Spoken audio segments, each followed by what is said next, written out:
It has been my good fortune for the past 30 years to have enjoyed a close friendship with Dr. Charles Hedrick, the now retired professor of religion at our local state university. And for the last decade of his life, I enjoyed the friendship of the late Bishop John Shelby Spong. They were both founding members of the Jesus Seminar. They were both highly published in their own lanes. Charlie is an academic, and therefore he wrote a lot of books that not very many people ever read. And John was a man of the church, not as deeply immersed in the weeds of the ivory tower as our mutual friend Dr. Hedrick was, but his books were very popular and made him famous. Charlie had grown up in the Southern Baptist Church, and in spite of his path in academics that led him to doubt the beliefs that he had grown up with and then finally to entirely repudiate them, a lot of traditional religious people tend to call progressives like Charlie atheists with rituals. And that moniker may actually fit Charlie. He was certainly not a theist, but to this day, he rarely misses a Sunday morning in his Southern Baptist church. For many years, I and several other of his academic friends just couldn't understand why he kept subjecting himself to that backwards, anti-academic, superstitious religious balloon juice. Charlie's patient reply was consistent. He just said, "I go there because my people are there." It frustrated me because they did not treat him well. After he had said some rather shocking things about the Bible and the historical Jesus, they no longer allowed him to teach Sunday school. A few years later, they actually added the restriction that he was also not allowed to ask questions in class.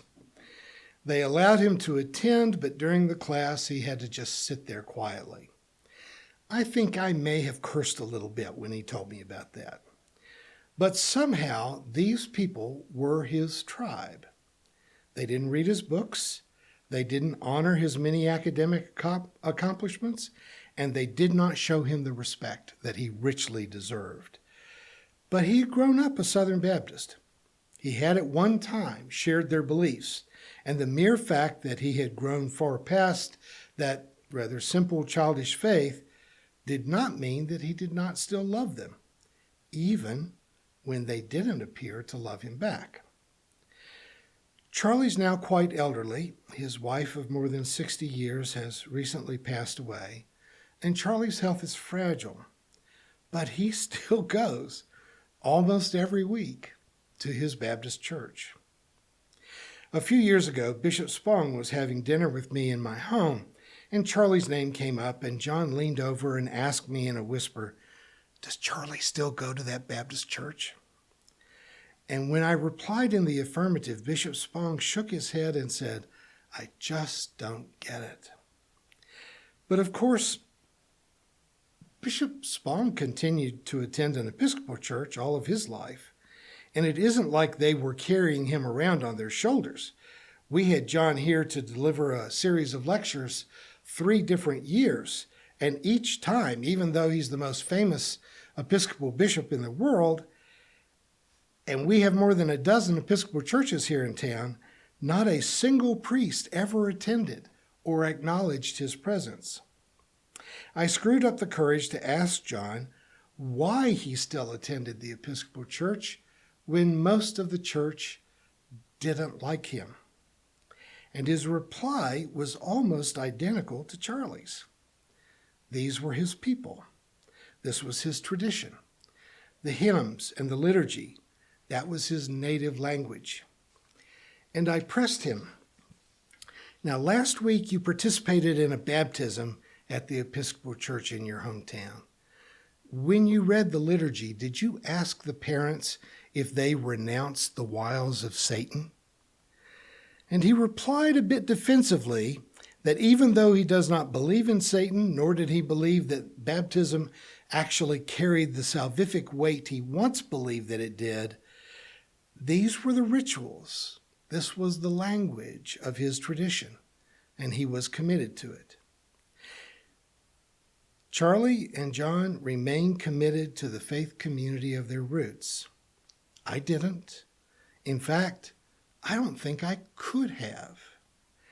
The Episcopal Church is certainly less offensive to me than the homophobic, misogynist Baptist Church, but still, why lend credence to that mythology by sitting there in a pew, appearing at least to endorse what is being said? But they did, Charlie still does, and I still don't. And I'm not at all certain that I'm right about this, because we have an innate need of community. People need to be connected to other people in a meaningful way. I don't agree with going along with bad theology, just reinterpreting it inside your own head. But there have been generations of female religious scholars who have continued to attend, to volunteer in, and donate to Catholic churches, Assemblies of God churches, Mormon and Churches of Christ, and of course the Catholic Church still officially does not affirm homosexuality, and yet tens of thousands of gay priests have to feign loyalty to a church that does not even fully acknowledge their existence. In spite of how many megachurches have appeared and how big church buildings are in most of our cities, actual church attendance has been going down for 50 years. But then there was this pandemic in 2020. Churches were asked not to hold services. And when we obeyed that, and then waited several months to begin to have services again, then we were asked not to let people sing anymore. And many of us, at least I did occasionally, preach from behind plexiglass. Early in 2020, the numbers of our online viewers actually grew, but something started to happen to us and to most other churches. A Pew study conducted in March of this year showed that actual church attendance is down during the pandemic by just about 10%, which was not nearly as much as I expected, but the truth of it is that older evangelicals have not gone down in church attendance at all. But in more progressive churches, especially those of us on the far left and Unitarian or humanist congregations, have absolutely fallen off the cliff. And young adults report no longer seeing a point to it. For centuries, the largest part of society has, at least to some degree, accepted that they would one day be judged by a supernatural theistic God, and that they would continue to exist for eternity, either in torment or in reward for their piety. While that kind of belief system does still exist, it's losing its grip on people. And so what is the point of still having churches? If church attendance was predicated on believing that I had an imaginary friend in the clouds who was in charge of what happened in the world, I would have left the church in 1980 when Ronald Reagan was elected. I have a brother who says that he quit going after 9/11 when it seemed to him that religion was just more toxic than it was helpful. But church for me has always been about community. It was in church that I was met with moral challenge and opportunities to join together with like-minded people to serve the poor and victims of disasters, refugees from wars, and victims of discrimination.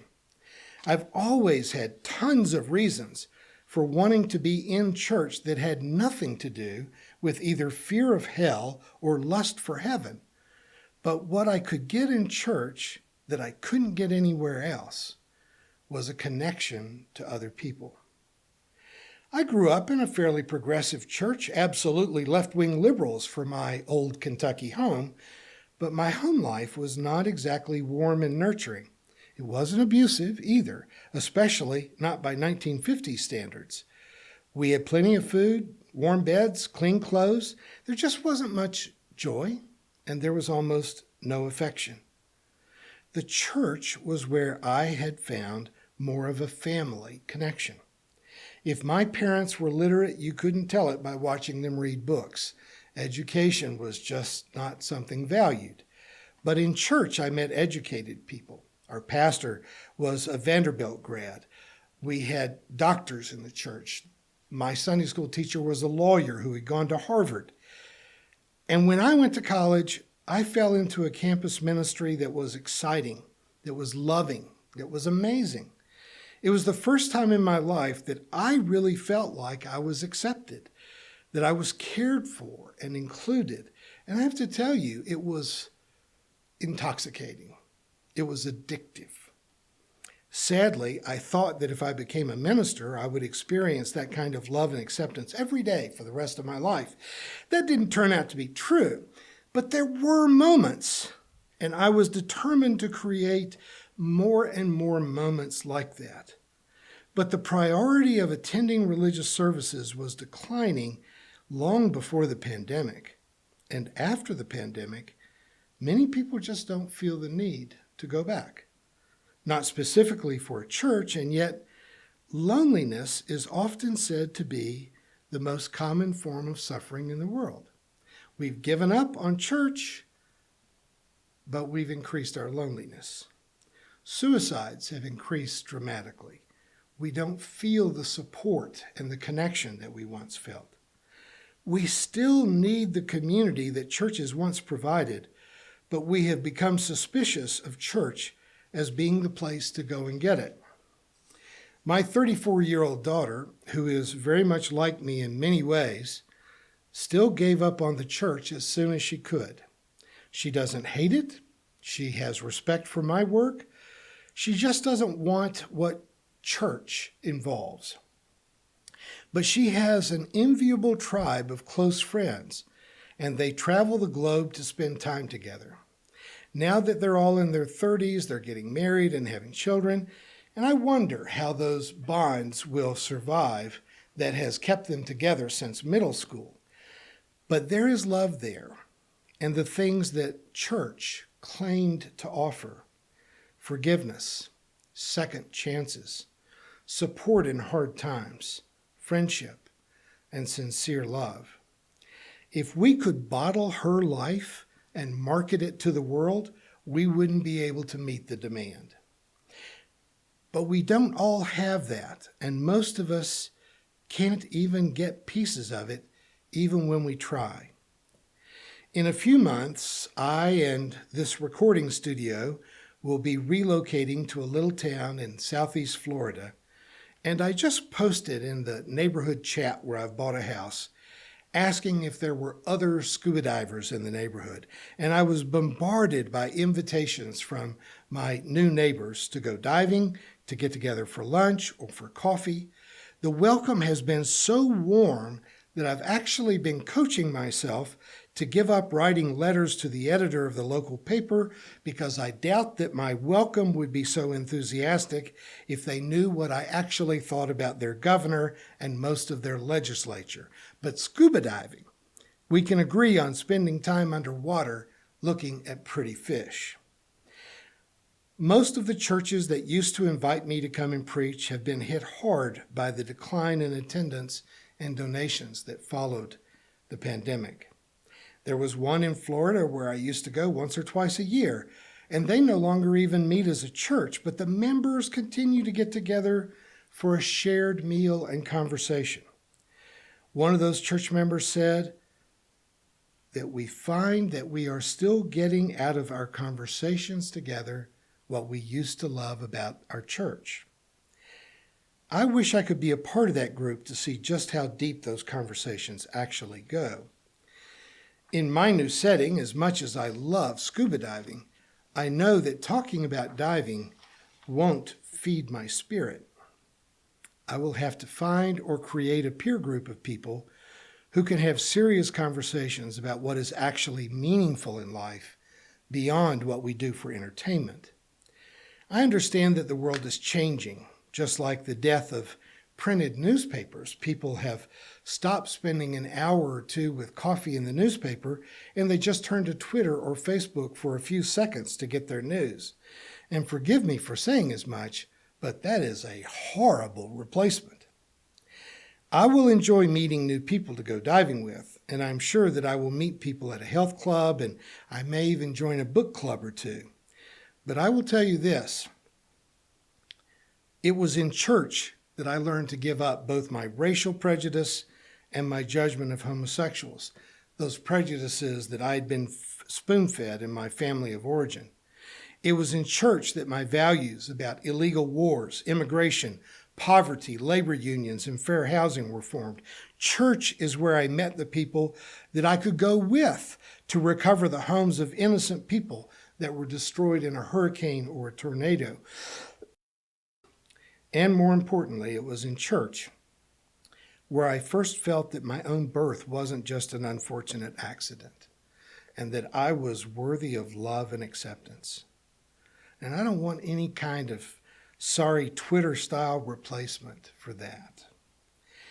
My friends, John Spong and Charles Hedrick, may have been right to stay in close contact with their spiritual roots, even when they no longer shared any beliefs with that community.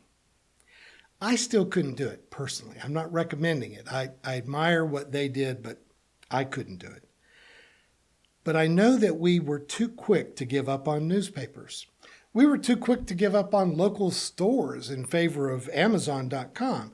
We've been too quick to give up on family-owned restaurants for pre-prepared fast food. And those examples are nothing compared to living in a world where we cannot find a real spiritual community. So I encourage you to suspend judgment where you can, to lower the ego-driven expectations that everyone will immediately see things as you do. Be patient with those who will still talk to you, and try to do what nurtures community, and avoid doing those things that tears community apart. Don't be that person. There have been lots of problems with the way that churches have gone about being churches. But before we give up on them, let's see if we can put more love, more friendship, more forgiveness, and moral challenge into them, and see if we can save some of them. Dr. Paul Tournier, a Swiss physician from early in the 20th century, wrote even then, "How beautiful, how grand and liberating this experience is when people learn to help each other. It is impossible to overemphasize the immense need humans have to be listened to be taken seriously, to be understood. Modern psychology has brought it very much to our attention. At the heart of all psychotherapy is this type of relationship, in which one can tell everything to your therapist, just like a child told his mother. No one can develop freely in this world and find a full life without feeling understood by at least one person. He who would see himself clearly must open up to a confident, freely chosen, and worthy of such trust. Listen to all the conversations of the world between nations as well as those between couples. They are, for the most part, dialogues of the deaf. We can do better, so let's try." Thank you for watching our videos. We are entirely dependent on the donations of our listeners and members. We hope that you find this content to be important enough to help us to keep offering these videos to the public at no charge by becoming a regular contributor. Please click on the donate button on our website at www.spfccc.org. Thank you for your support of progressive religious programming.